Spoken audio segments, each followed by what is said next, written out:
Hello and welcome to Coffee with Carey. I've been working with this guy for a while, but early on, one of the main issues he brought up was a doozy.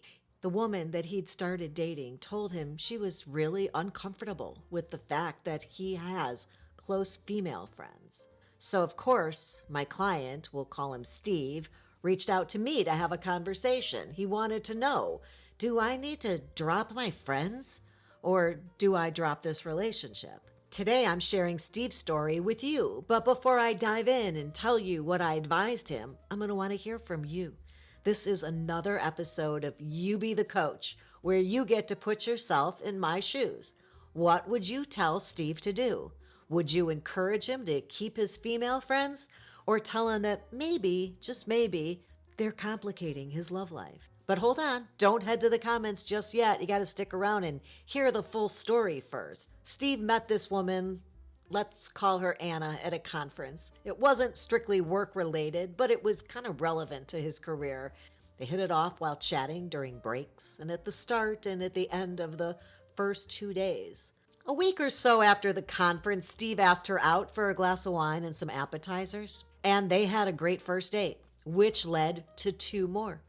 And toward the end of date 3, they were talking about their weekend plans, and Steve casually mentioned that he had plans with one of his longtime friends, who happens to be a woman. You know, the hair on the back of your neck feeling? Yeah, Steve caught that vibe. So she asked some polite questions about how he knew this female friend. Was she someone from work? No. Old college buddy? Nope. Just a solid longtime friend. They do things together, catch movies, grab dinner, text regularly. Nothing romantic, just good friends. Now, Steve says they both finished that date on a high note, but when he called her, Anna, a few days later to set up specifics for another date, she politely told him she didn't want to see him again.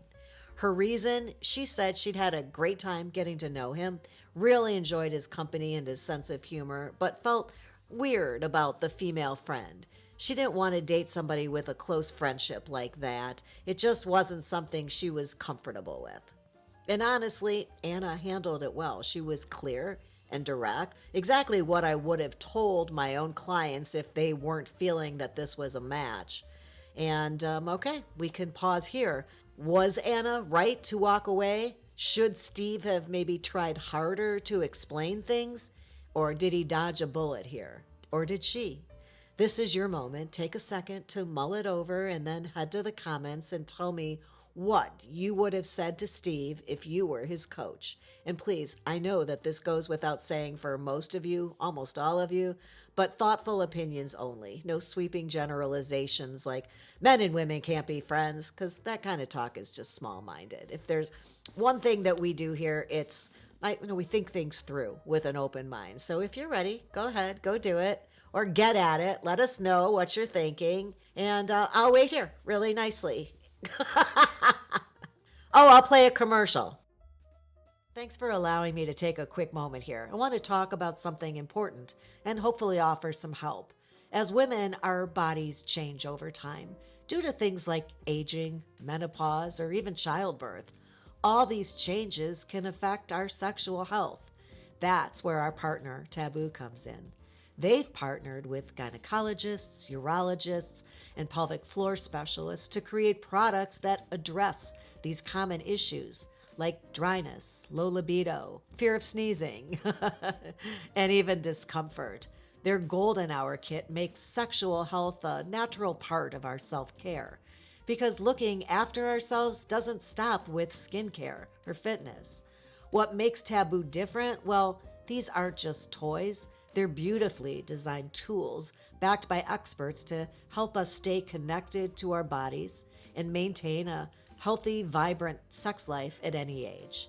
And here's something special just for you. You can get 10% off with the code CAREY10 at checkout. Just click the link in my description box below because, well, let's be honest, when it comes to intimacy, it's often a case of use it or lose it.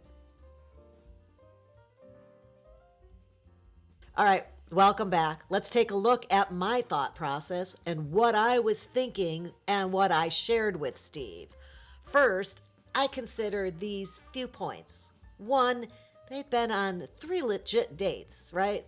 That's kind of intrigued me. Was Anna jumping the gun by cutting things off that early? Or was she just being honest with herself about what she could handle in a relationship? I would have thought she'd got to know him a little bit better, that wouldn't have mattered so much. So kind of interesting. And then number 2, Steve has always had female friends. This friend was, in fact, not his only close friend that's female. Some people form meaningful friendships with the opposite sex, nothing weird about it. But for others, it's kind of tough to separate a close friendship from a romantic potential. And obviously that had been Anna's experience. Number 3, if you're someone who doesn't have opposite gender friends, this whole dynamic could feel very foreign to you. And then next I was thinking, what was really behind Anna's discomfort there? Was it her fear that Steve and his friend might suddenly start hooking up after all these years? Or was it insecurity about where she would fit into his life, and with this friendship? So here's something I'd like to share with you, actually. I do have an episode coming up shortly about opposite gender friendships and how that impacts your dating life and your relationship. So I don't want to delve too deeply into this, but I will say that having friends of another gender offers a very valuable perspective. They teach you how the other team thinks and operates. It's kind of like growing up with siblings of the opposite gender. Those who didn't often feel out of their depth when dating because they're not familiar with how the other sex really thinks and behaves. So as a woman who has always had, in my life, male friends, I've often wondered, if you don't have any guy friends, how do you understand the way men's minds work? I mean, at this point in my life, I've spoken with tens of thousands of men about relationships and dating, their preferences, their thoughts, their desires, and their everythings, basically. But obviously, most women don't have the benefit of that. But even without that, and without having male friends, that would be such a disadvantage to go through life like that. If you don't have male friends, how do you know when a man is genuinely interested versus just having fun in the moment? Because this stuff matters, I think. I've had clients say things like, "What do you mean he doesn't want to see me again? He made out with me for an hour after the date." And I had to explain, he thought you were attractive, he enjoyed the moment, but he wasn't interested in anything serious. Without male or female friends to explain these things and these dynamics to you, or a channel like this one, you could get caught off guard by how people behave in dating. And so here is what I told Steve. I said, I think Anna missed out on a great guy. He has a really big heart. He's ready to find his person. He has a positive attitude, and he's interested in working to be a better person. But this is about Anna's comfort level, not Steve's, and we have to respect that. I'd never want him chasing after somebody who doesn't think he's worth working through something that she doesn't understand, or something that she might feel is a threat to her in some way. I never want anyone to be pursuing a person who doesn't see them as a wonderful addition to their life. So I didn't encourage him to go point things out to her or explain to her. If it was a balance between a female friend and how fantastic Steve is, and she valued the female friend as being more important, then she's not his person. So we ended up there yet again. But ultimately, I told Steve not to change. If someone can't handle his friendships, then that's just not the right match for him. Relationships should complement your life, not force you to cut out people who matter to you. Now I'm so curious to see what you said. Would you have told Steve to keep trying with Anna? Should he have explained things differently? Or do you think he dodged a bullet? And what about Anna? Was she being too quick to judge, or just following her gut? Small-minded maybe, or just justified. Maybe she's a bully. I don't know. I hope you found this fun, at least. If you did, here's the playlist for all the episodes of You Be the Dating Coach. And I'm going to go right now and check out the comments as you share your opinions. And I'm pretty sure my BFG will be piping in as well. Best guy friend. Wait, that's not right. BFG. big freaking giant. No, I'm so confused.